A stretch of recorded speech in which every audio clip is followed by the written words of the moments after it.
Greetings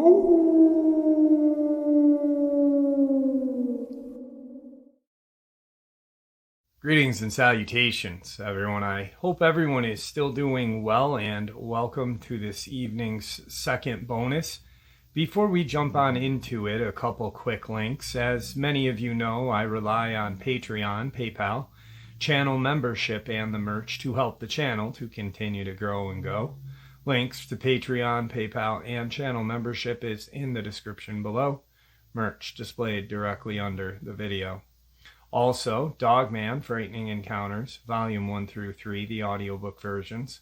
They were written and researched by Tom Lyons, narrated and produced by me, Jeff Nadolny. Those audiobooks, well, they're available on Audible, Amazon, and iTunes, links to which are also in the description as well. And finally, last but definitely not least, if you'd really like to help support the channel to continue to grow and go, simply subscribe. It does not cost a cent. Click that like button, takes half a second. If you don't want to miss out on any of the informative uploads that I put out daily, click that bell icon. And folks, please leave a comment. Why? Well, because all of these things really do help the channel to continue to grow and go. They definitely do matter, and they are appreciated. And with that, I have taken far too much of your time. Let's jump in to this evening's second bonus, shall we? All right, folks. So during my time in researching cryptids, the paranormal, what have you, my interest started back in 1994 when I had my own Dogman experience. I started the channel in March 24th of 2018, and it's been an amazing journey with the channel, with you guys. And I've met some amazing people, and I've been fortunate enough to have the ability to share those conversations with you. Tim Coonbo Baker is one heck of a researcher. He's been doing it longer than I've been alive. Kirk Stokes, who we are going to hear from right now, he has been doing it for quite some time. He actually, I guess, kind of mentored Paul Chafin, who's another researcher. Kirk and I have had multiple conversations. I've bounced ideas off of him, and I'm a researcher.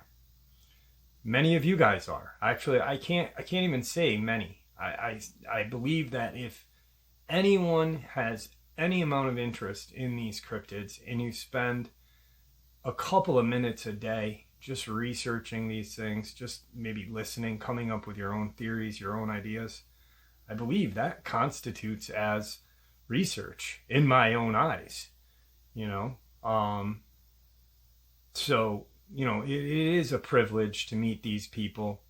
And it's more of a privilege to be able to share those conversations with you guys.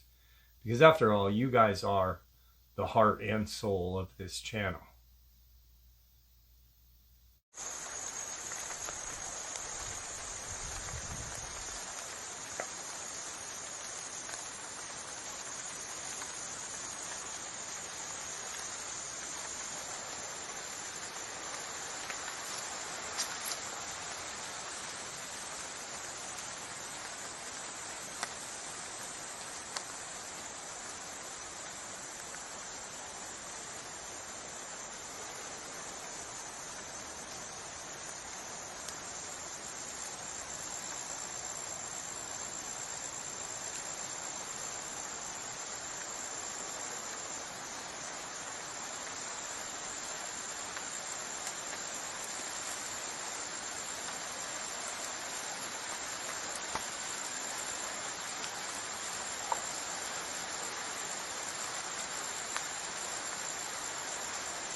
All right, everyone.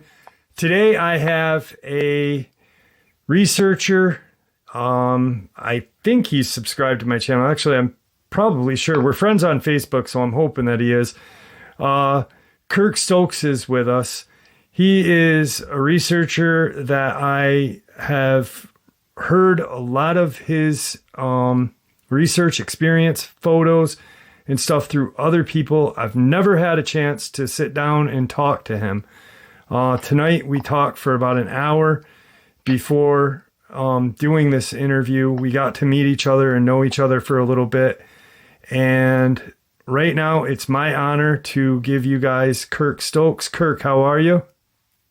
I'm doing good, Jeff. I appreciate you having me on, and because it's been a while since I've done any interviews. Yeah, it's been a while. It definitely has. I know that we've been friends on Facebook through Paul Chafin for a couple of years now.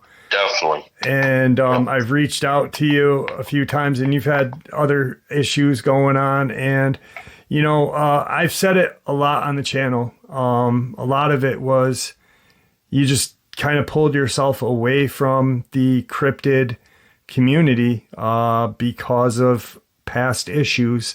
We're not here to talk about that tonight. We're here actually to talk about your research and things that you've experienced, because, you know, I think a lot of people would love to hear it. You've got a lot of insight, and you've spent a lot of time out in the woods researching these creatures. So when did you get started in the cryptid field? What brought you into it? That's I guess you could say what sparked my interest in it when I went public or started researching. Off the bat, I wasn't born in the country. I was born in the inner city in Louisville, Kentucky, and that's where I grew up. So when I basically got to high school, I got into wanting to hunt and fish, and I never had the option of doing that. My family never really hunted or fished, you know, and I never, like I said, being in the inner city, you know, I didn't have the chance to do that growing up. So when I went to high school, the friends I became, you know, friends, buddies that I met, they more so lived in the country. So that's where I picked some hunting and fishing up, you know, going out with them. And from then on, I was hooked on fishing. Okay. You know. So after high school, my first experience ever, I think it's the one I told on different shows. When I first came out, when I started talking about it, the incident happened in 1991. It was August, and I was either a year or two out of high school, and I still was hanging around with two of my best friends, and there was another guy that, you know, was like a buddy, and we all go on a camping outing. Okay. When we were all off work. And it was in August, and it was hot. That's what I remember. I guess I was about 19 or 20. And we had planned a 3-day, it was either a 3 or 2-day outing to Spencer County, Kentucky, where Taylorsville Lake is. And when we planned it, we got there, we were going to do all fishing. Like, I fished for bass. One of the guys usually fished for catfish. And we usually find a place at the time. One of my buddies had an uncle or something who owned the land around there. And we go down to the lake. And I About, I think it was 5 years ago, we went and we tried to find that spot, but it's all been redeveloped. Okay. Like commercially. I mean, there's not a lot of commercial, but I'm talking about it's either like vacation homes or something. Right. So all this property at the time, it was all wooded, and there was where we were camping. It was, at the time, it was like a plateau, and there was trees surrounding it, tree lines that went all the way down to the river. And so, we fished that day. And when we came back to where we had our stuff, the coolers, the camp fires, we normally didn't set up tents. We would just sleep on row sacks. Okay. During the summer. Yeah. And I know that we had lanterns, and we were sitting around, and I don't think we brought beer that time. Yeah, I did drink beer. We all drink beer. Right. At different times, but we knew that some of us weren't. I don't know if, like I said, I don't know if I was 20 or 21. I think I was 20. But we knew that you couldn't really have it. You know what I'm saying? Because a lot of three of these guys were already planning on going to the Marines. Yeah. And I was planning on doing that too. Yeah. You get busted by DNR out in the woods drinking beers. That's on your record. Yeah. And they, we didn't want to jeopardize that, right. Honestly. I mean, we've drank before that when we were fishing, but we knew how the Conservation Service was there at the time. They were really strict, so I think we were just sitting around, and the tree line was on my right, and I had my side, I guess, where I was sitting on my tackle boxes. I had the real big tackle boxes, and I think they were sitting on these little pull-out aluminum chairs. And I kept hearing stuff from over the tree line, like sticks and stuff. Like I thought it was deer. But at this time, it was probably about 12, sometime after 12 a.m. Okay. Yeah, so definitely not deer time. No, not really. But I mean, I'm not saying that I think I've seen deer out at night, right? But it was just unusual at that spot because we had been there, I think, one other time. And I forgot, we were all joking around, I remember telling this for the first time. We were all just, joking around, cutting on each other. You know how kids do, or young dudes do. I mean, so as I was laughing, I heard this, what sounded like a bulldozer. That's what it sounded like, coming up through that, on the other side of that tree line. And I stopped because I couldn't see anything. I mean, it was dark besides the lantern. And I remember all I could see was one of my buddies' face, in the lantern. And they all looked, you could tell their eyes were set, on what I was hearing. And I remember kind of turning a little bit, and the next thing I knew, I had a little bitty metal flashlight at the time. I don't know what brand it was. It was just a little, I don't know if it was a mag light. I can't remember. But I took it and I did a run on the trees, on the tree line, because that's where it sounded like that noise stopped. And I ran it across there again, and I caught what was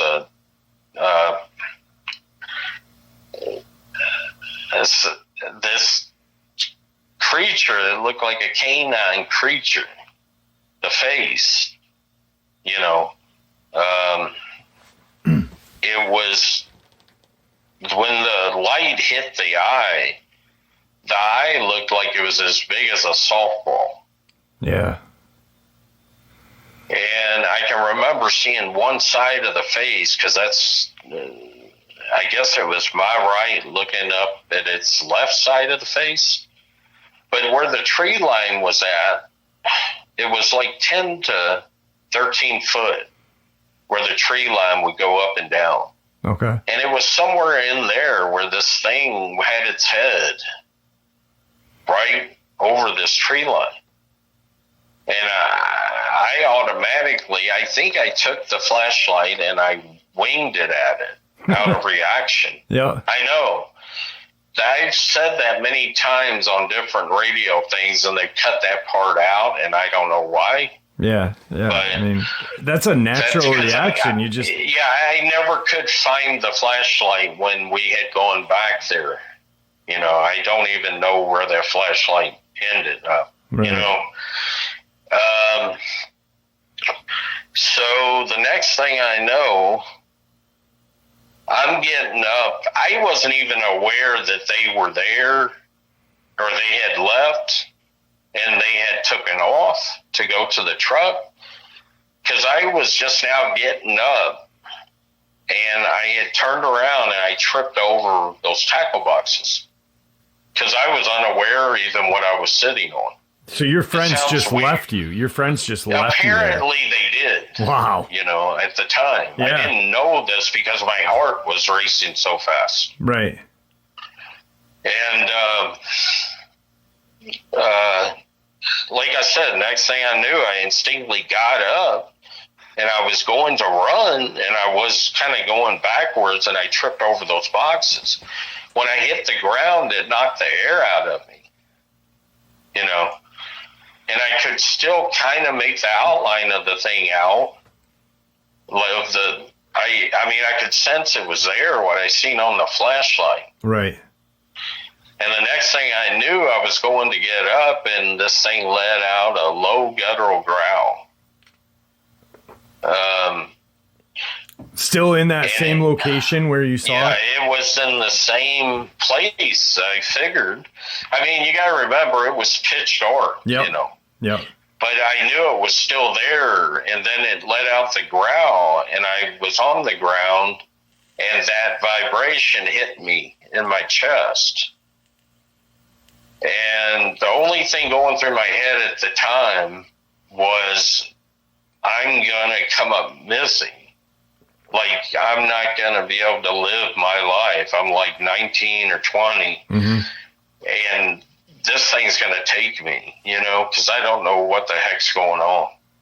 Like, you know, I've never encountered anything like that, you know. Yeah. I mean, who encounters that stuff? Yeah, yeah. I mean, it's not something that it's not something that you plan on, you know, encountering at such a young age, just having fun with your friends. Exactly. I mean, I was totally out of my wit, you know, when this was going on. Yeah. And that's all I remember thinking. I'm going to come up missing. I'm going to get killed, you know. And as I was thinking this, it stopped, that vibration or whatever it was, because it literally paralyzed me. Mm-hmm. That was the first time I ever had an instance since that time from I was a kid to there that I experienced where I could not move, you know.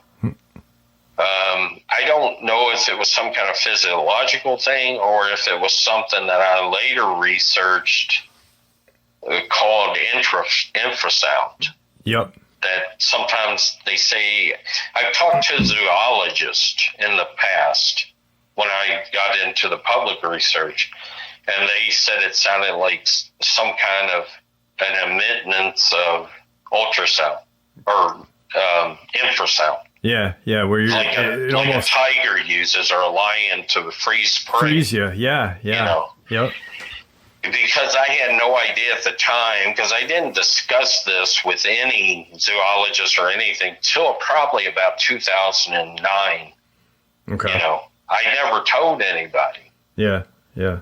I just never, I actually blocked it out of my psyche, is what they thought, what the professionals said on that. Yeah. No, I agree. Because when I had my experience, I mean, I went for the first probably year after I had it, I really was dedicated to finding whatever I could about these things, which in 94, there's nothing, it's when I had mine is in 94, I was going to bookstores, and no one to talk to. Yeah. That's all we had. Yeah. We didn't have the internet. Yeah. There was no one to talk to, except the people that were there with me.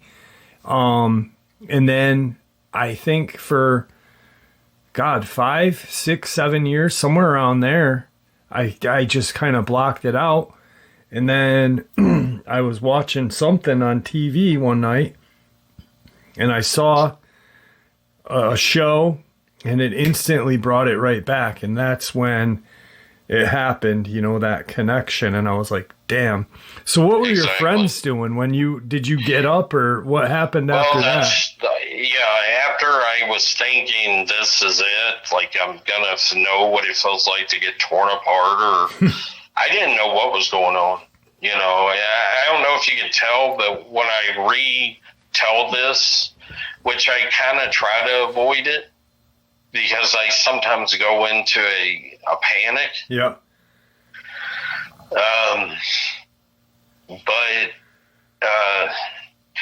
when I got up, it finally let me go from that, whatever that paralyzation was when I was laying on the ground. So immediately when I thought that, it let go, and I got up and I just jetted off to the truck. Mm-hmm. There was a barbed wire fence or a cow fence at about 100 yards, and then there was another probably 100 yards to get to the truck. And I don't remember going over that fence. I mean, when I look back on it, when we went back, I don't remember going over that fence. Yeah, that's crazy. But when I got back to the truck, they were all in the truck with the doors locked. Wow. And I'm thinking, I was at the time, I guess I was kind of pissed. Naturally. Got in the truck. Yeah, but I wasn't really focused on why they actually went to the truck. Right. I was kind of numb, like we didn't say anything. Okay. Now I had all my stuff, my cigarettes. I had a whole carton of my cigarettes. I had $1,200 worth of fishing gear that we left. Right. They had their stuff. I think we sat there for like 20 minutes, and one of my buddies always had a 12 gauge. I'm pretty sure it was a 12 gauge, not a 20, and they always had it in the truck. So after about 20 something minutes, I needed a cigarette because all my cigarettes were down there. At that time, people don't understand, when you worked for that stuff, I wasn't going to leave it. No, that's your money. I'm not. I don't care. I think some people in the past said, oh, yeah, you'd really go back. Yeah, if you knew me at that time, you probably would understand why I did go back, Right. So they didn't want to go back. I went down and got my stuff and got my cigarettes, and I came back to the truck, and I told them, if you want to get your stuff, you're going to have to go down and get it. I'm not bringing it back. Because I kind of was like, you all left me. Yeah. Like you all left me there. Like we're supposed to be going into the Marines. Never leave a man behind. Never leave a man. That was always what we said at lunch, when we were in high school. Yep. That was the motto. I mean, we always knew that. When you went back down there, when you went back to get your cigarettes and your fishing gear, I'm assuming this thing was gone. Yeah, it was gone. Yeah. It was gone. I mean, I was getting my stuff as fast as I could. Yeah. And I think I browsed around for the metal flashlight with my lighter, with my cigarette lighter, and I just didn't even, because I paid good money. It wasn't easy coming for money even back in 90. No, I understand. Especially being young, I mean, that's your hard-earned money, and But like I said, I went back. I guess 2 of them went, and I guess somebody might have left a chair or whatever. I don't know that they didn't want. But we finally just got back in the truck. The dude drove. That was his truck. I sat in the middle. We really didn't say anything, and they dropped me back off in Louisville, where I was living. Okay. And I really didn't talk about it with them. I kept in contact with one of the guys for a little while. Yeah. And I had seen him at Thanksgiving the next year. And I knew his parents and his sister, but we never talked about it. Like one time I brought it up around his sister, and he just gave me that look, or like, be like, quiet. Don't bring that stuff up, dude. Yeah. That's basically so I didn't, but I never talked about it. Right. It's kind of a weird thing. And when people have to tell about their experiences, man, they already have the cards stacked against them. Yeah, exactly. Yeah. Because of the stigma on something like this. I mean, when does that happen? You know what I'm saying? I mean, it's like the UFO phenomenon. All those people that have an experience, of course they don't want to tell anything. Yeah. Because you've already got the cards stacked against you. Exactly right exactly. There. It's and I didn't, at being 20 years old or 19 at the time, I didn't know what was going on. Right. I wasn't the smartest guy in the world. I think I'm a little bit wiser now, and I look back on my buddies, and I don't blame them for leaving because it was a auto response. Yeah. Yep. I mean, I realized that, yes, 2 of them did end up going to the Marines, but I don't blame them because I might have done the same thing. Yeah, yeah. I hate to say that.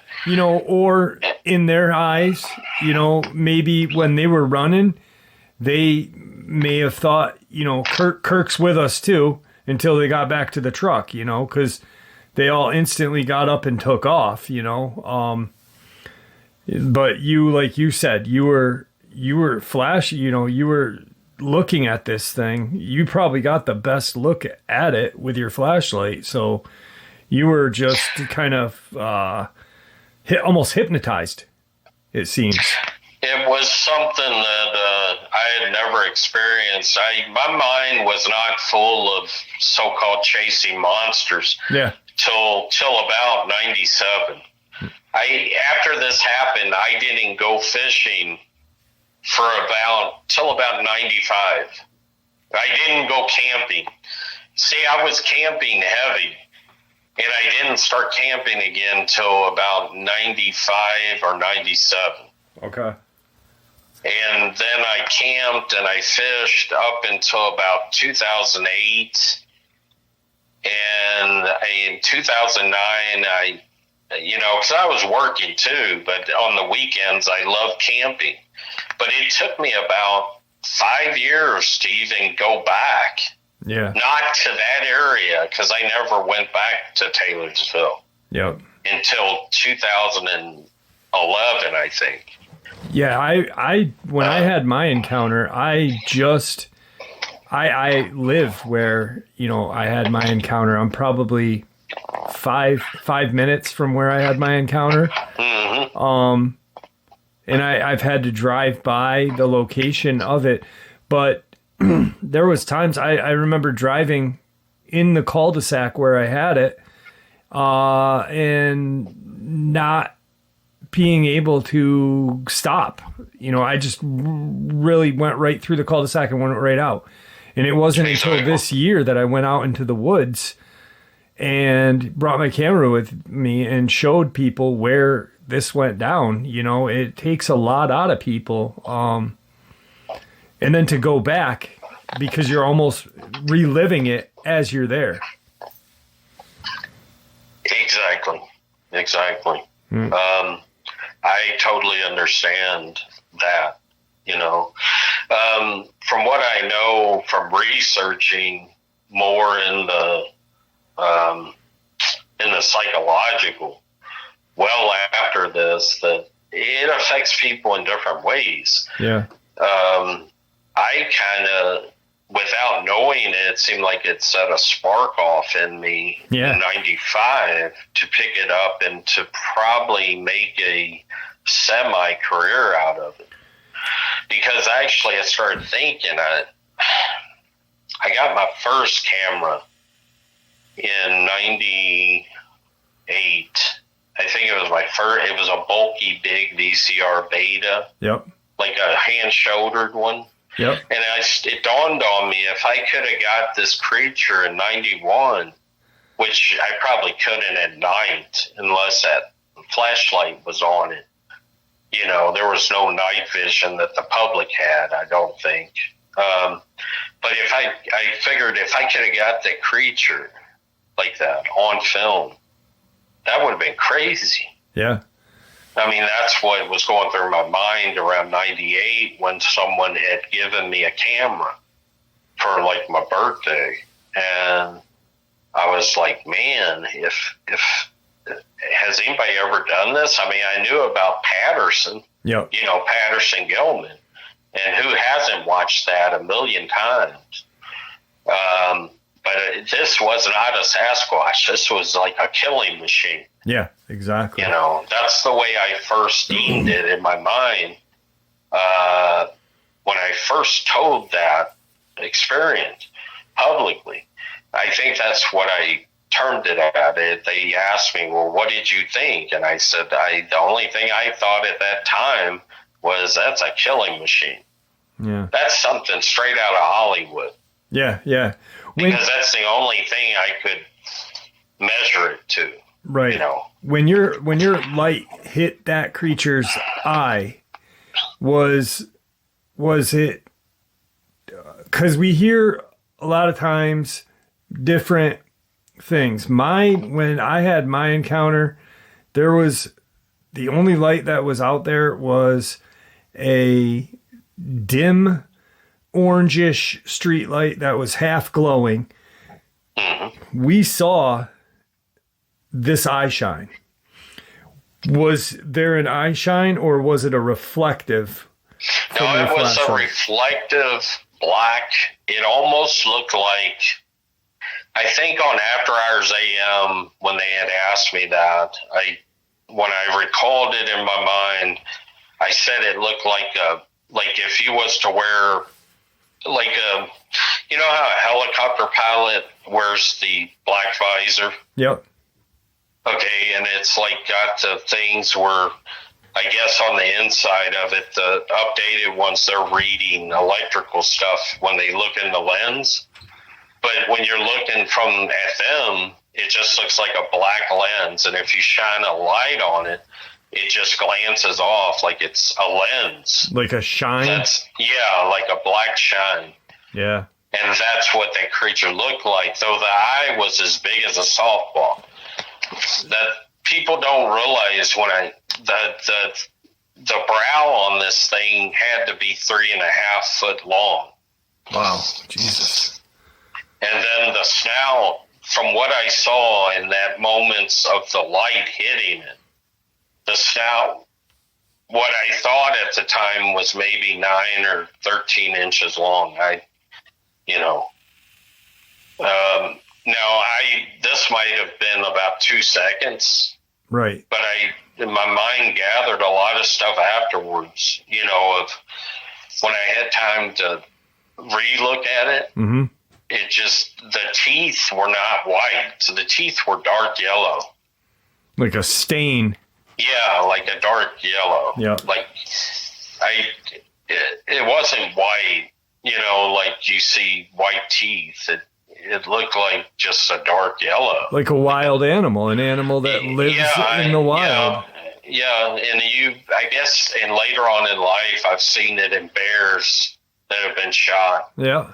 Like old bears where their teeth are yellow. But this was really yellow from what I remember, on the teeth. That video that I've shared on my channel, did the creature resemble that creature? No, totally different. This creature, the thing you're talking about, the video that you've been showing, that video was taken in Daniel Boone. Okay. I've taken Paul there. I've taken 5 other people there. Okay. Since that was filmed. So this was 2 different creatures. 2. Yeah, these were 2 totally different. That thing in 91 was it had to be 10 foot tall. Wow. Standing either on its hind legs, because I don't think it was on all 4. Right. If it was on all 4, that would make it, I don't know, that would make it taller 20 feet. than me. That thing would be a monster. Exactly. Yeah. Exactly. But this thing that I shot, where you have the video and you've been showing it, that was taken in 2004, and it was taken in August. Okay. And I was up in that area with a family member at the time. And actually, we had spent the night right there in that area, in the vehicle. We did not camp. We were in a vehicle. Right. And it was taken at about 4:30. It just had rained and the sun came out, and it was really hot. And what I was doing when I turned the camera on, because I noticed I was getting a lot of action behind me, it was like a jungle in there, in that part of the park. Yeah, it looks deep. It looked just from what... Yeah, it's thick in there. And in the winter, it's wide open. I've taken Paul up there, and I've taken several other. I took my best friend up there even in 2018. She's from Illinois, and we stayed up there all night. But in the winter, it's kind of bare. But in the summer and the spring, it's like a jungle. It looks like Vietnam. I was just going to say that, because you can tell just from when you're panning in on that creature, it really does. And you can almost tell. I've watched the video probably, I don't know, 500-600 times, but you can tell that it had just rained, and it does. It looks muggy, because just by the haze in the video. Yeah, it was hot, and it had just rained. And I had got out, and I had, in the original video, there's about 50 or 43 seconds before that. And on the video, I'm counting my paces. Okay. Like, it's weird. People, they'll probably say, "What are you doing?" I don't know. I had certain ways I would do things when I was filming. Okay. To mark my spot. Okay. Like, if I was somewhere and I sensed something, that I would know exactly where it is if I numbered it in my mind. Right. I know it sounds crazy. Well, you're almost mapping it out. That's essentially, that's what I'm doing in my mind. So because you wouldn't believe how many times in the past that I forgot where exactly I was at. Okay. Because it's easy to do. Yeah. When you're in a national park. I have done that before. I totally forgot where an area was at, because it's either changed or didn't look the way it was. Right. I don't, because it's like forever changing or something. Yeah, no, I agree. It's hard how to explain it, but that's, So as I was filming, I was panning that area because I was kind of sensing by the sound and the crackling that something was in there. So I was panning it. I was looking at the area, and I noticed there was something there that wasn't just there by the tree. And I don't know if you can tell by watching it, but when I zoomed in on it, from where I was at, I wasn't that far. It was about 30 foot from where the creature was at. Okay. And when I'm looking at it different than what people are looking at it on the video. Yeah. I'm seeing the outline of it with my eyes because I could see a lot more of it than what the camera's kind of showing. You know, like I'm filming it, but I'm looking at it in real time, and I can see it swinging. But on the video, I can see it swinging. Yeah. Now, I don't know if people can tell that or not. No, people that have seen it and commented on it, they can see it. I've had a few people take the swaying for breathing. You know, there's one point in that video because when I got the video, I got 1 minute and 6 seconds of it. And I then took part of it, slowed it down, and zoomed in. So now it's like 2 minutes and 16 seconds. There's one point in the original video where I didn't zoom in, but you can see it blink its eye. And the second I saw the video, I was like, I remember my mouth, the jaw dropped, and I was like, holy shit. I'm like, this is it. This is the video. There's no denying that this creature is there, you know? Yeah. And you got good eyes. Paul seen that when he first... See, I never seen that video until I had went to Paul's. Unfortunately, I know everybody's going to say, well, why didn't you look at it? I only looked at it through the access of my camera. I never hooked it up to a computer. Right. And we're referring to, really quick, we're referring to Paul Chafin. Paul's been on the channel before, given interview. He is almost kind of like your apprentice almost, you know. He's a good friend of yours and very much into videoing and photoing the woods of Kentucky. Yeah, I brought Paul on when he contacted me in 2015, shortly before I had moved to Alaska and went to Canada. And I think he went to Florida. And then when I came back, I think it was 2017, he had come back to Kentucky. Okay. And then he had contacted me again, and then I said, you know, you sound like you got a good head on your shoulders, you know, like you're pretty smart, you're a go-getter, and you want to go find these things. Yeah. You know, you're interested in it. You know, so I said, well, we'll hook up and we'll take it from there. Right. So I tried to, he seems to have come a long way in this. Yeah. You know. Yeah, he's a good guy. He's really taken the initiative to really find out, you know, on his own. And he's finding the evidence. Yep. Definitely is. And I tried to tell him what I could, you know, about how to approach certain things on it.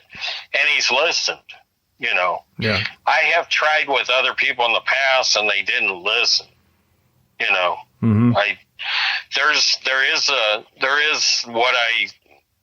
is certain steps you can take to be, I don't know how you would say it, to be more productive in your research. Yep.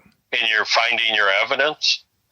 And he's listened. I mean, he's really good at doing that. Yeah. And he really takes the initiative. He reminds me of what you do in your research. Yeah. Thank you. Because you really, if people can't see that you're totally devoted to the subject that we are talking about, and it goes beyond that, they don't understand what this involves. Right. Yeah. I appreciate that. And some people might not, they might not understand, because unless you're involved in it and you're kind of on the inside of it, you're not going to know what all goes on. Right. Yeah, exactly. Really quick, you had just, you'd mentioned Alaska, and when me and you privately talked for that hour, I kind of wanted to ask you, you went up to Alaska. Did you go up to Alaska to do research?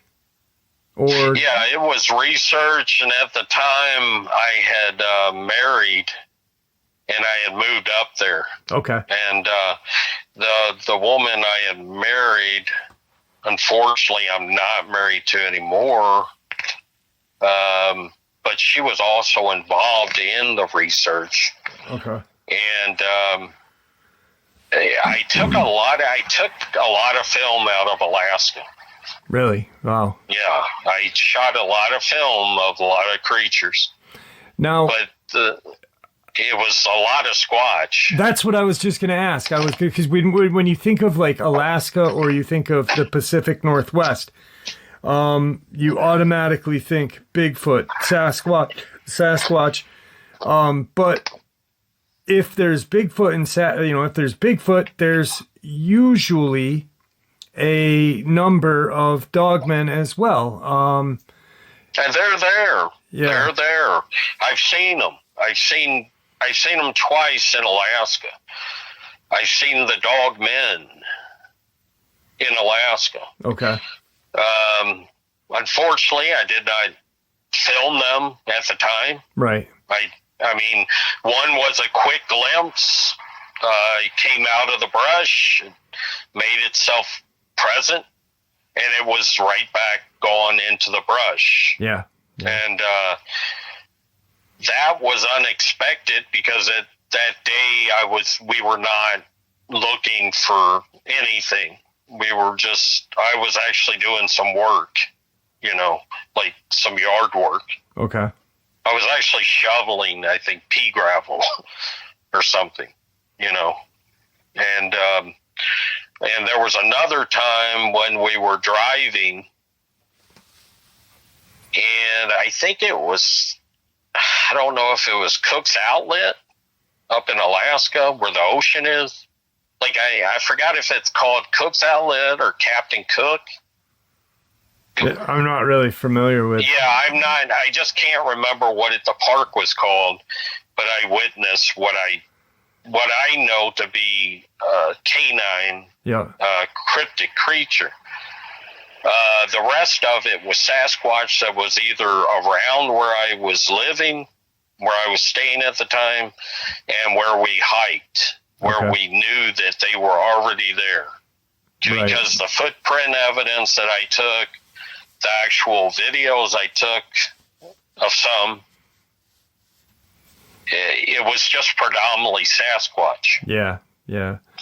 How what's your I've said it many times on the channel when I talk about Bigfoot and things, because people have like this perception of Bigfoot, being the guardian of the forest, and Harry and the Hendersons, and they're a dangerous creature. Did you ever have any kind of like an experience with a Bigfoot where you felt like you were in trouble?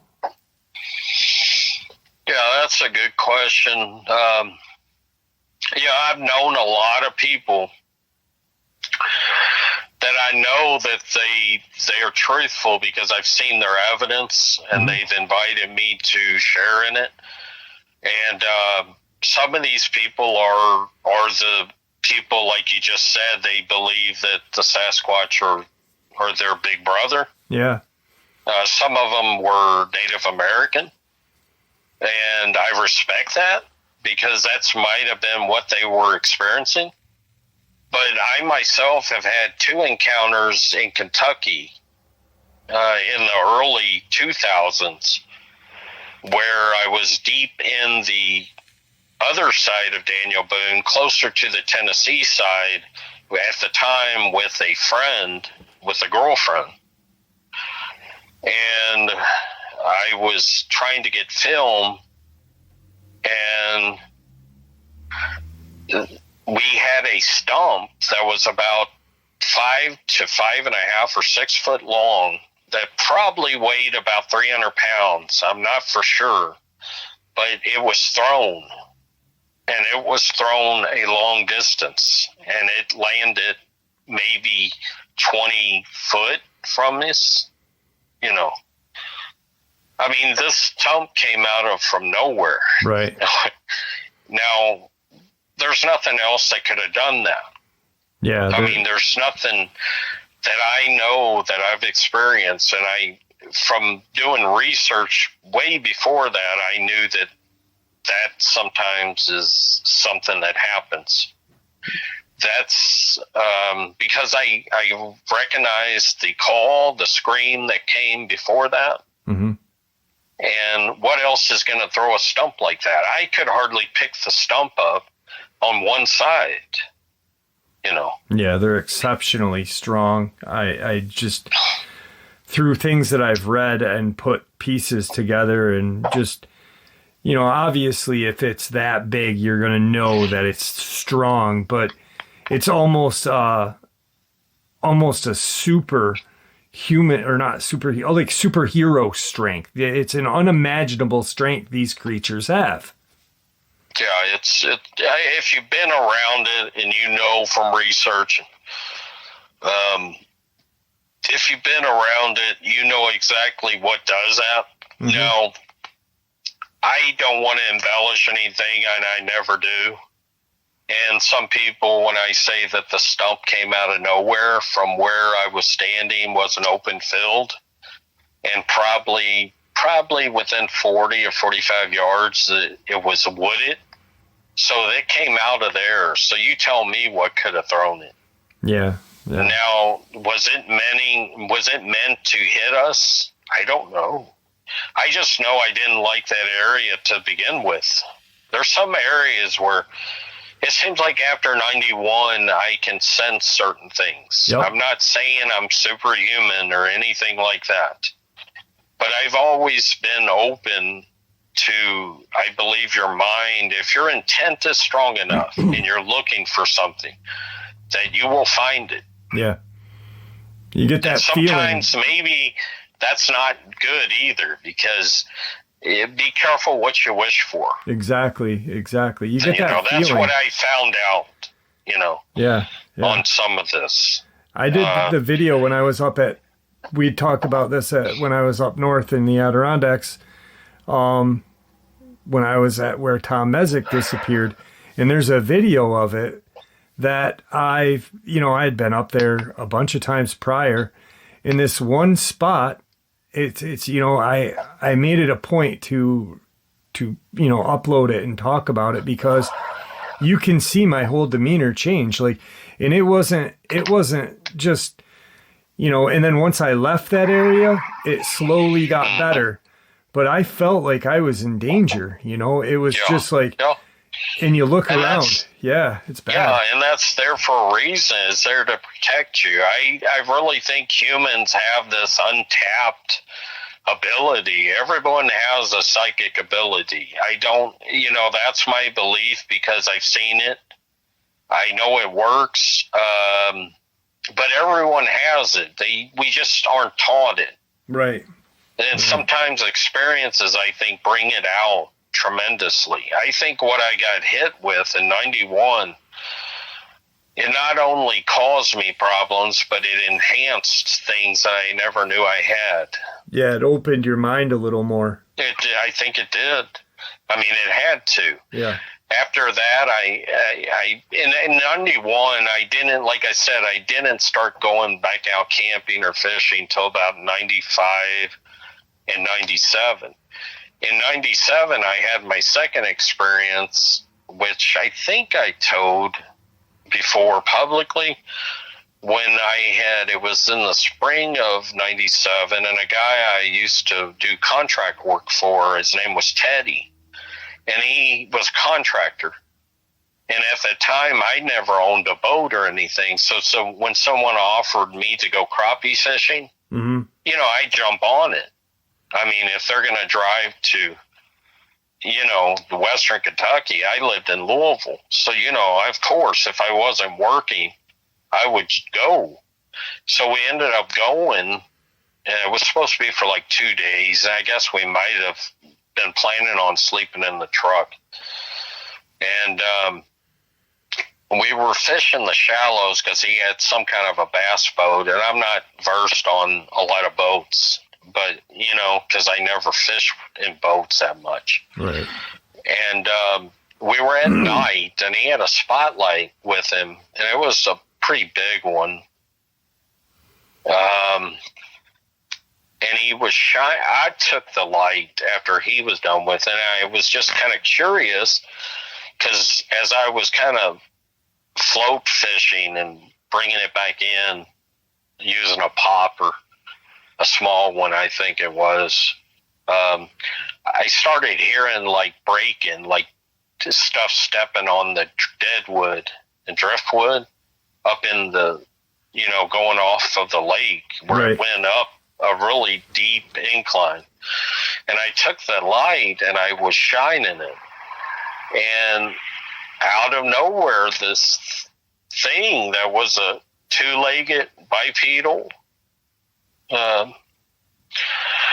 what I describe as a type of a dog man with 2 arms, 2 legs, standing up like a Sasquatch.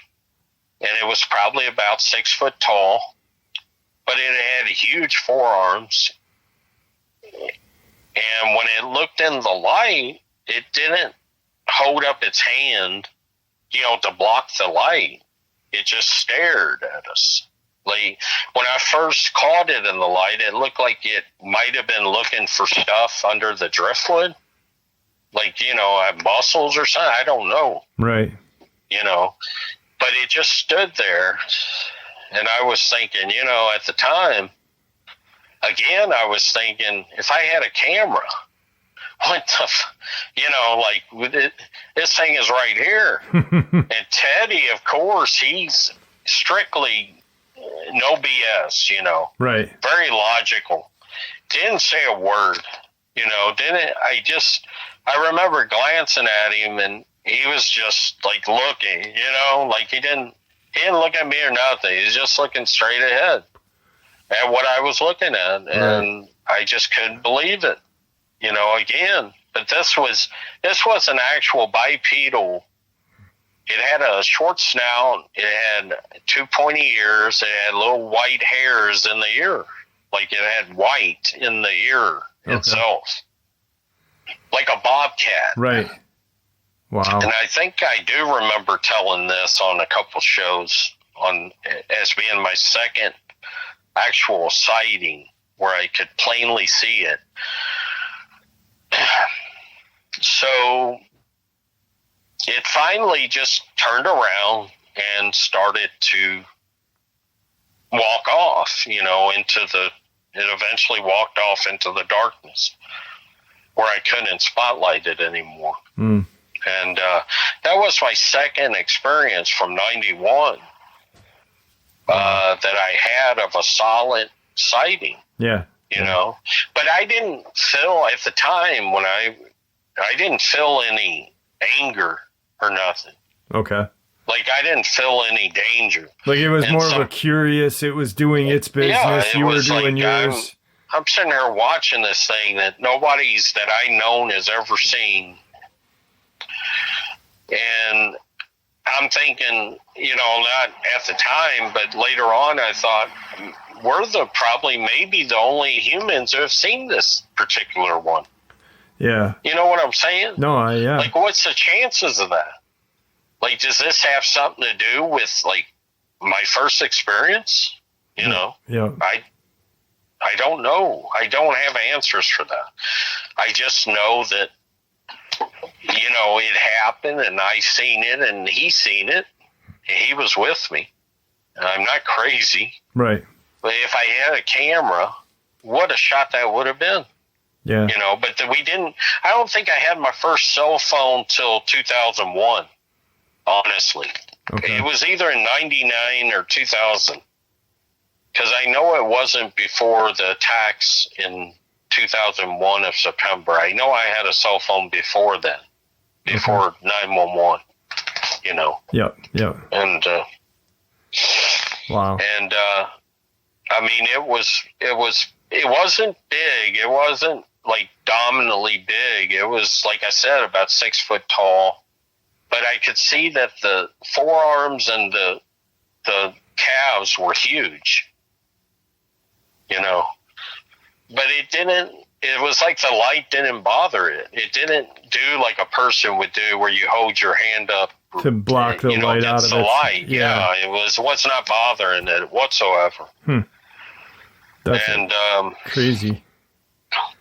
Well, I mean, to see it in that good a position with the clearing on that shore, and to think it just moseyed along like it wasn't scared of anything. Right. But I didn't feel anything. But some people say, well, that's because you were on a boat.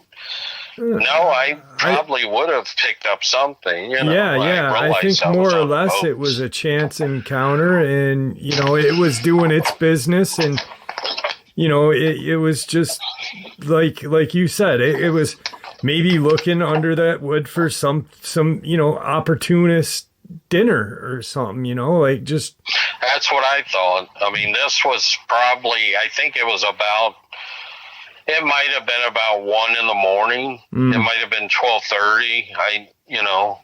It was sometime around there. I know we got there late anyway. Yeah. And that was a season. I think we had flooding that year too in Louisville. If I can't remember, it was 97. I'm pretty sure it was 97. It was a year when I think there was a lot of flooding in Louisville. Okay. If I can't remember right. You know. Now, your research has stemmed behind cameras, behind video, behind photo. The main or one of the biggest things when it comes to video or photos is those people who are like, is this the best we get? Was this taken with a potato? You know, exactly. Oh yeah. What do you think? Because you've done this for so long, been standing behind that camera. What do you think the reason is that the video or photo doesn't come out as clear as you see it with your own eyes? I've looked at that many times. What you just suggested on the, you know, why that is. Heard many explanations. I mean, I'll come off the top right now and say that I've been being in the research since since 98. I would say like fully into it until now. And I've seen a lot of private photos. I even have videos of myself, okay? I have plenty of videos. I have stuff that is really, really clear. I've seen pictures that people have taken, and they're legit photos, they're legit videos, and they are the clearest dang things I've ever seen. Now, you'd have to ask them why they've never shown them. A lot of them say that they don't want to get involved.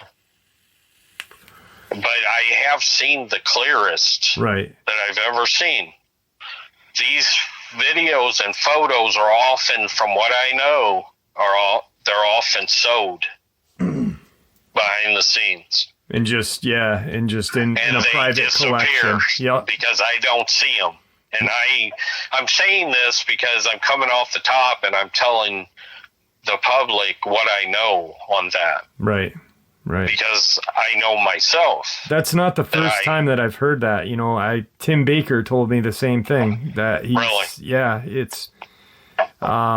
there's a photo that was taken while he was camping with a bunch of his fellow researchers, and he said, his own words, I'd like to know where that photo ended up. Mm-hmm. Exactly. And a lot of times, now I'm not, this is partly speculation. Mm-hmm. I would think that there's sometimes NDA signed on it when you take cash for a photo. Mm-hmm. And no matter how bad that person might want to say, they're not obligated legally to say.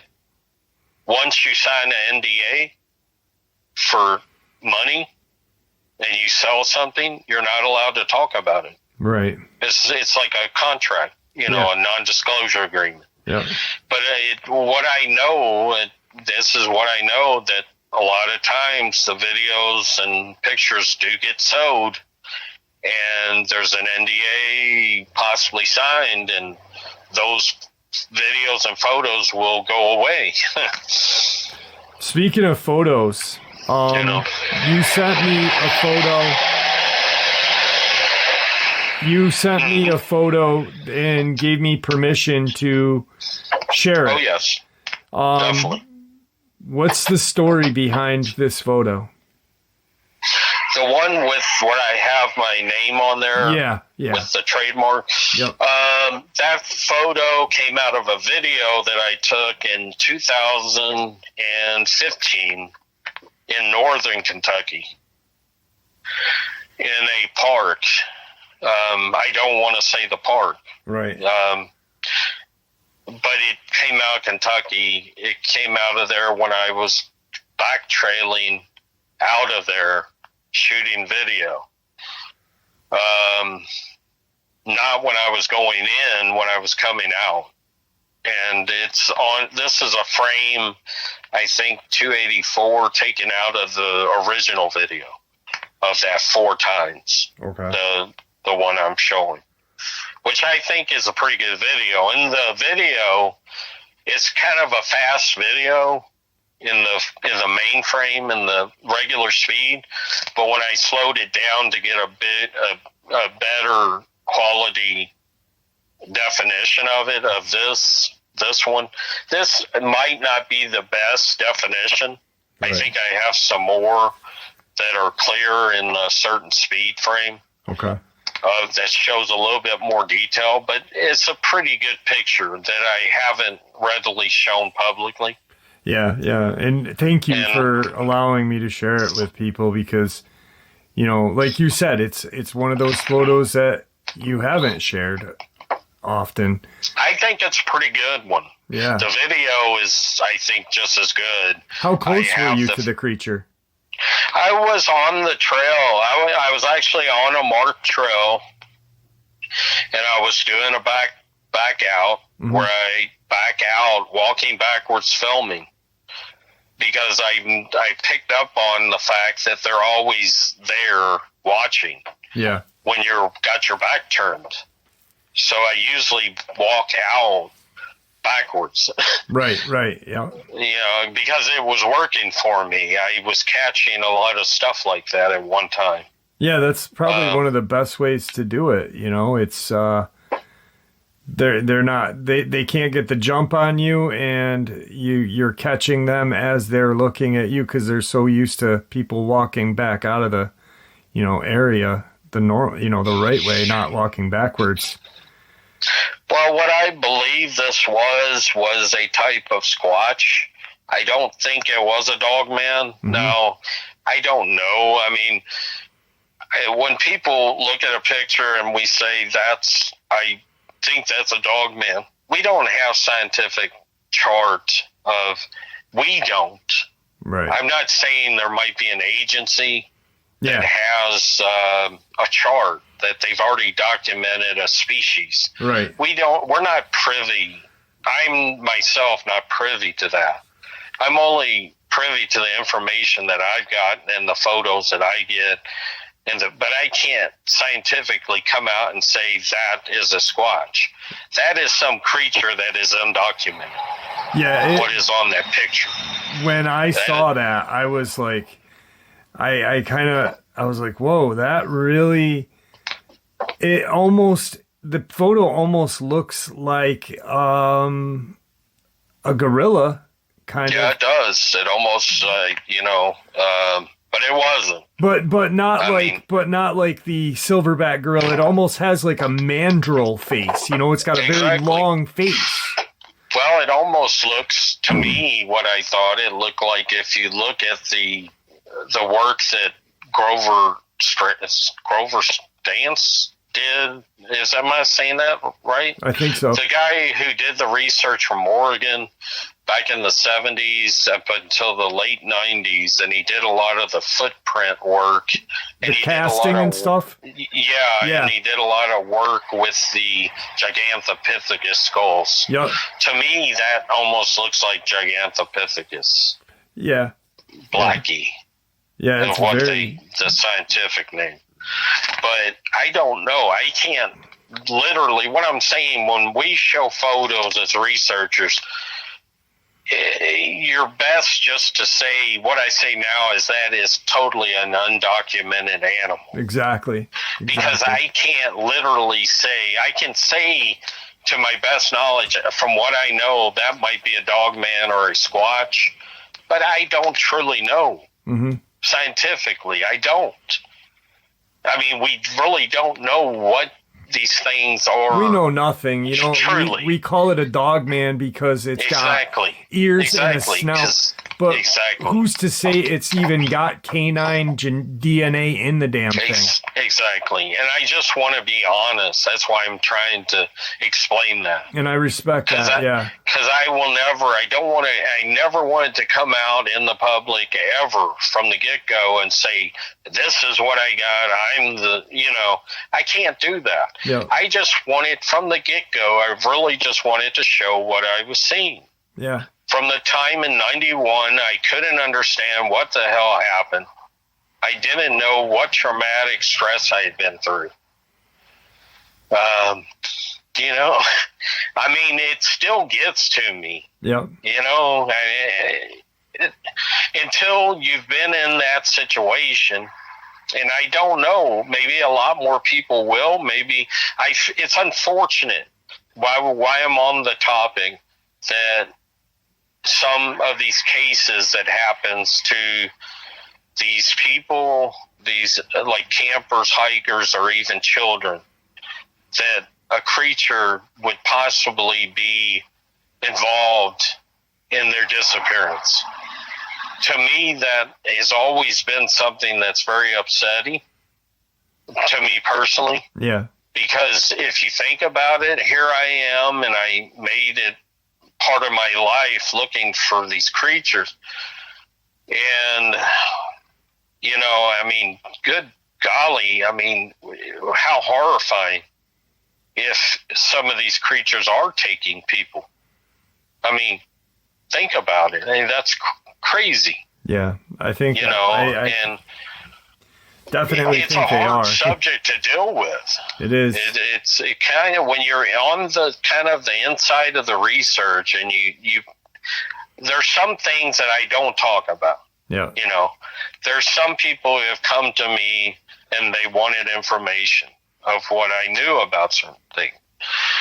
Well, it happens in every career. If you're privy to doing the work and researching, there's going to be people that come to you. Yeah. 100%. And you know that. I mean, you've done a lot of deep tracking research. I know this because I've watched. Yeah. And when you're kind of a lifelong researcher, and you know what it takes to get the information, you can look at anybody And when they claim to be investigating, you know the clues just by knowing it. Yeah, exactly. Like we talked about privately, it's something you can sense from that. What you've done or what I've done or other researchers have done, and you can feel that. One thing that I've always, and I always say this on the channel, is that there are no experts in this field. Like I'm constantly learning from people, from subscribers, just talking with you. I've got about 1 million different ideas in things cooking in my head. Like, I wonder this, I wonder that now, and I think that's probably one of the greatest things about this science. It's a science based on theory, and you can't prove theory right or wrong. Exactly. So. That's well said on that. I just, like I said, I've always wanted to come off from the get-go, non-embellishing. Yeah. I'm getting too old myself I really don't want any kind of public spotlight on anything. Yeah. I got to where I purposely got out of this research, and we talked about that a little. There was a lot of going on with me personally, but at the same time, a lot of things since I started a public research, and I got really deep into it. Yep. And I can't really talk about a lot of the stuff the personal experiences where you might get certain threats. Yep. And those threats might not just come from individuals. No, I agree 100%. If I'm saying that right. You are. And I backed out of it pretty good.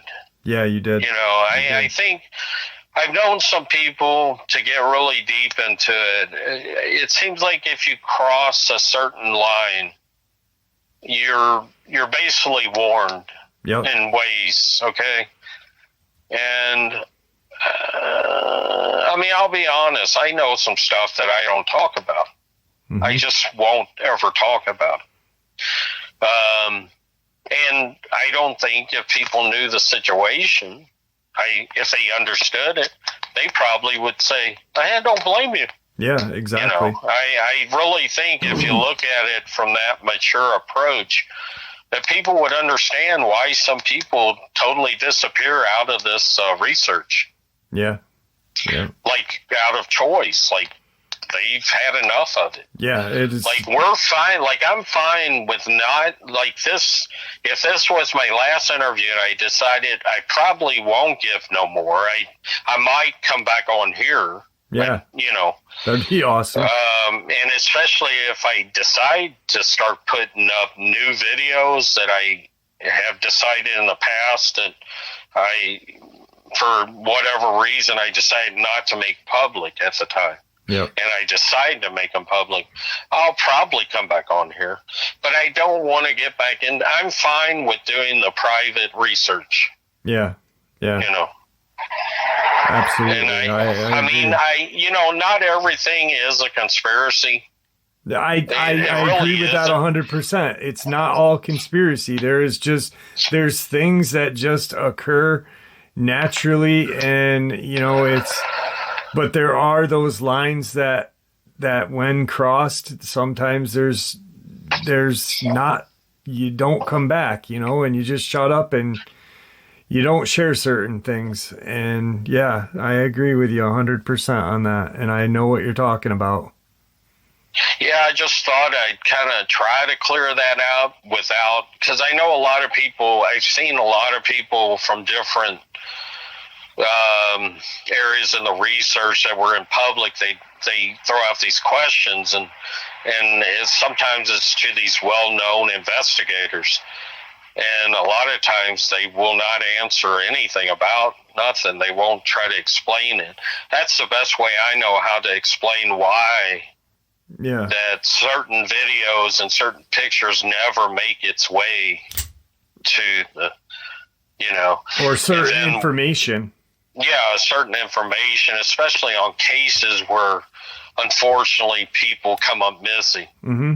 Yep. And like I said, I don't know a lot. I know a lot in my research, and I know a lot about what I think these creatures, where they are. Yeah. And I'm like 50 to 100% sure at any time I'm going to know where they're at. But I don't, like when it comes to the other stuff, that information, for whatever reason, I mean, they do it with a lot of stuff. Sometimes whoever's controlling this, they just don't want the information out. Yeah, exactly. I don't know what else to, Yep. But like I said before, what really is baffling and scary is the people. If some of these creatures are involved in some of this stuff, to me, it's disheartening. Yeah, it is. It is. Because I've never had a problem with that myself, like other than when I had the times when a stump was thrown. Yep. I look at myself, and when I was a lot younger and I was going out, staying out for 4 to 5 days with no tent, and I only maybe had it, sometimes it was just me, but the older I got, I started taking other researchers because I started getting worried because these cases started coming out. Getting really about bad, people disappearing now, and then people say, well, why you've done this most of your almost 27 years now, and you've always come back. I don't know why. You're lucky. It wasn't your time. It wasn't your time. It wasn't your time. Because there was many times, many, many, many times. I can't even count how easily much of a target I would have been. Mm-hmm. I mean, really. I mean, to be honest, I would have been a target many, many times. Yeah. Yep. Now, do I go unarmed now? No. I've heard people, and I've heard Robert Morgan, the Bigfoot researcher from a long time ago. I think he's still alive, somewhere on the West Coast. He always used to say if you take a gun, it's like an iron teddy bear. It's not going to help you. Yeah. But I've known cases personally where they told me it has helped them in a situation. So I'd rather have a gun. Exactly. I'd rather have it with me than not have it with me. Mm-hmm. And I think there's a lot of, we're coming up on time, so we're going to have to end the interview. But, there's that where people say, when you go out in the woods, all you need is a prayer. Well, I'm not going to rely. Prayer is nice. Prayer is beautiful. Prayer is something special. But if I've got a 9 to 10 foot creature in front of me, I'm not going to want to rely on the Our Father itself. I'm going to want something a little extra. Exactly. It worked. I'm being honest. Yeah, that's the truth. I was always, the reason why I say that, like I said, the more I got into the research, the more I started learning about the stuff that you're probably specializing in, which is exposing these missing or cases or these people who unfortunately came across some bad instance that aren't here anymore. And in most of those cases, from what I know, and I haven't touched it as much as you have, believe me, I found out a lot of them aren't carrying guns. No, they're not. They're not. And then a lot of them aren't woodsmen. No, they're not. They're just, they're blindly going to a place that they shouldn't be going. They don't have the knowledge just a little bit of knowledge going out there, and not think, Exactly. it's these people that don't think about something other than, a deer or a raccoon living in the woods. There are things out there that will hurt you. It doesn't have to be a Bigfoot. It doesn't have to be a Dogman. There's other things out there that are just nature, Exactly. That's a good point, because I think the last interview I gave, it was in 2016. I think it was after ours AM, national radio. And they brought up that question. I said, I don't discourage anybody from going out and doing this. Yeah. I'm not one of those people to say, oh, you can't do it. If you want to, you're an adult, go do it. Yeah. Because that's the only chance that you're really going to have proof is by seeing it with your own eyes. Yep. Because all the videos in the world, there's going to be a doubt there. Yeah, there's always going to be someone that's going to doubt it and troll it, and but and that's why, now I don't know if you remember, I know you said we're running out of time. Time's gone so quick here. Yeah. I kind of really got into this. I didn't think I would like talking again. This has been fun. We've got some time. It kind of rejuvenated me a little bit here. Yeah, I'm glad. I'm really glad that, I hope that... I am too, because I dreaded it. Because to me, you really have a lot to offer the community, what you can share and what you're willing to share is a lot, and I think the community has grown to a point where, what you shared 10 years ago, people haven't heard that, and people really need to hear it. People need to, you're a seasoned researcher, that has a lot of time and information that's beneficial to people and could save lives. Yeah, and that's the older we get, it's... And I wasn't calling you old when I said seasoned. I realize I am getting older, that I can't do what I used to do. Yeah. I can't climb these hills anymore. I can't do it. I'm trying to make a comeback on it. But what I always would tell people was, you're free to do it. Go do it. Yeah. But just be careful of your surroundings, because like you said, it might not be some cryptozoological creature right that gets you. It might be a tick or a spider. Yeah. I have scars all over my body from 20 years of spider bites and tick bites. Mm-hmm. And the last tick bite I got messed my life up. Yeah. It really did a loop on me for something that I can no longer... I don't want to play Sad Sal. I'm just saying. Right. I brought that on because I went out there and I wasn't aware of that. And when I contracted a disease from a tick bite, I could no longer eat any meat. Yeah. Or it would kill me. Yeah. And this is going on for about 8 years. It was so high of a dose that I don't think it'll ever leave my DNA. Yeah. Yeah. And they don't know much about it.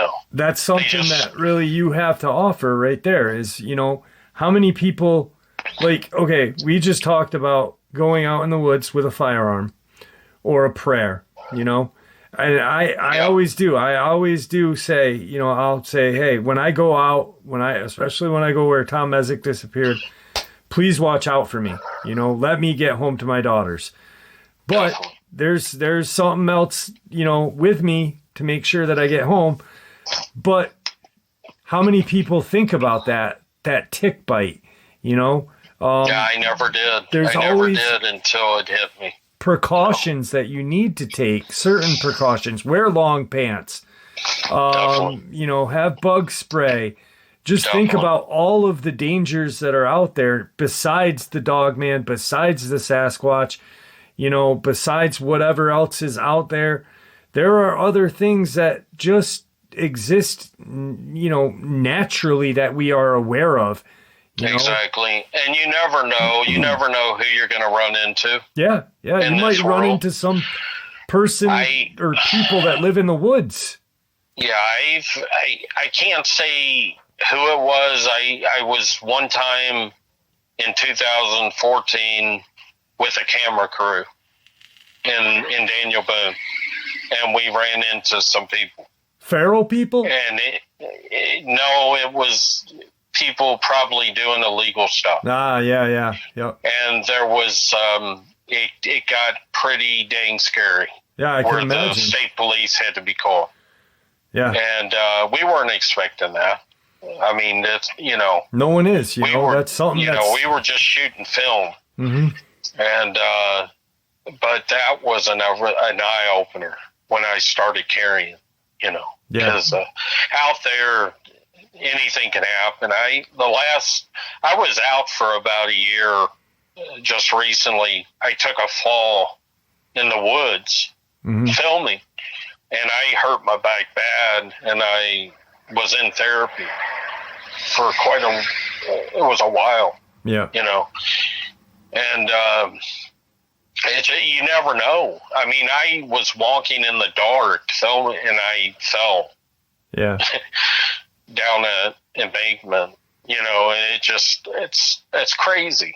You never know. You got to be right there. Perfect example of being aware of your surroundings. Definitely. And it's just,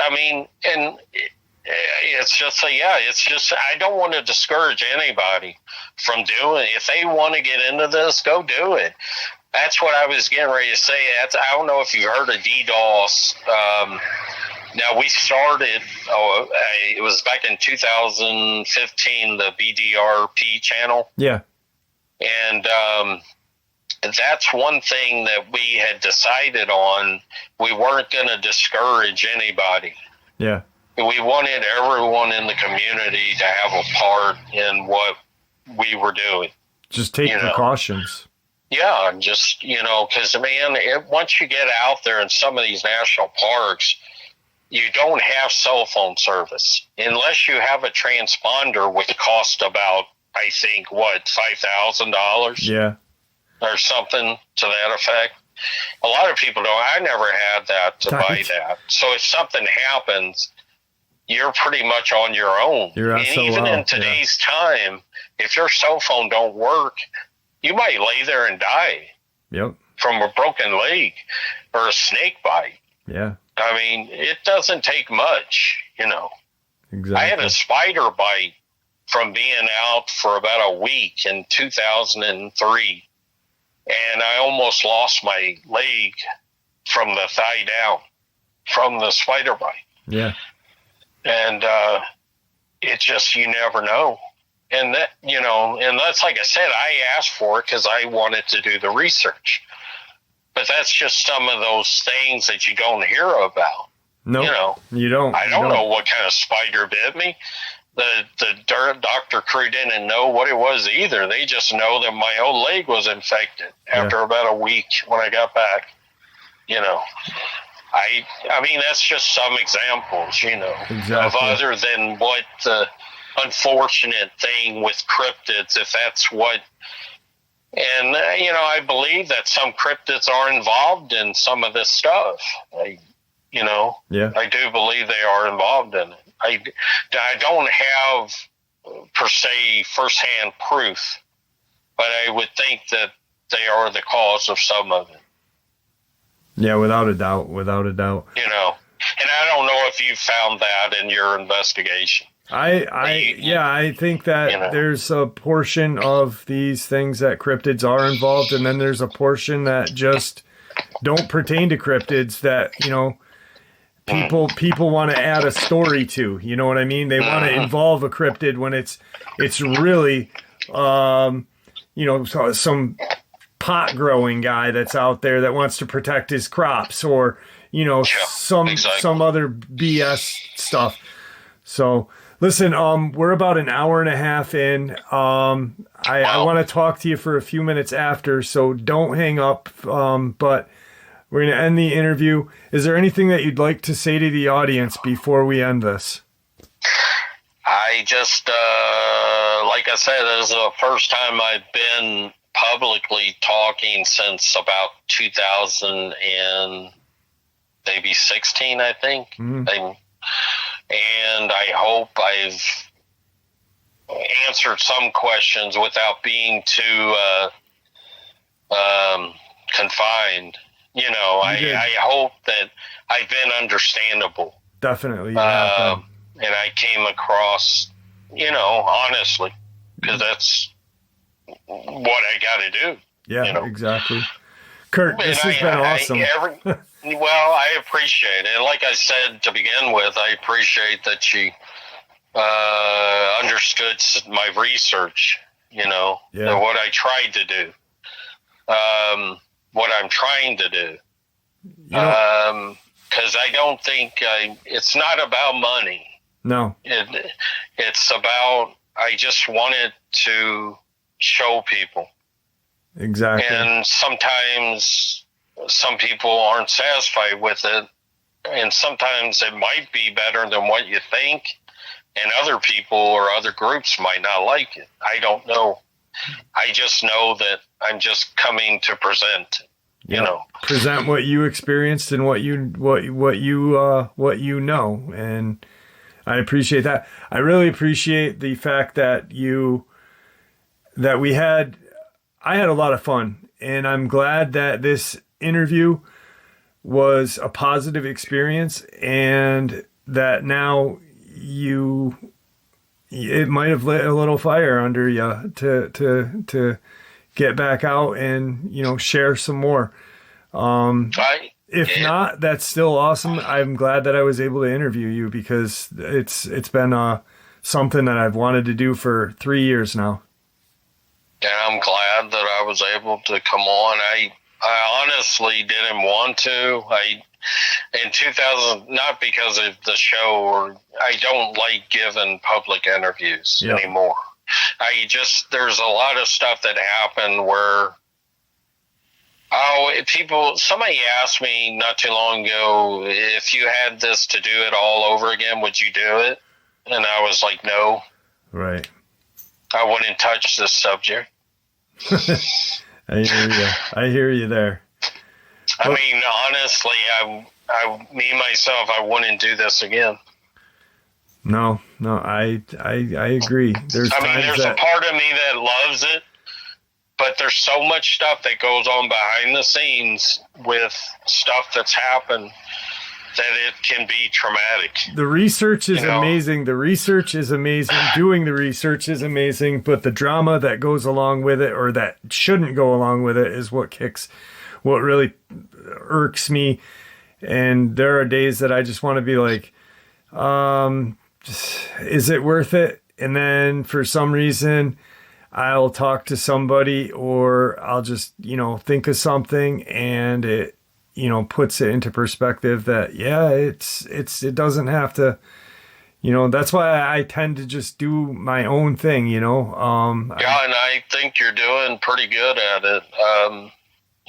From what I've seen, I do keep up with your channel. I don't a lot of times have time like I used to just go through gobs and gobs of information. Right. But I do watch it. I do keep up with what people say and all of that, but I no longer keep contacts very much in Facebook or answer a lot of questions.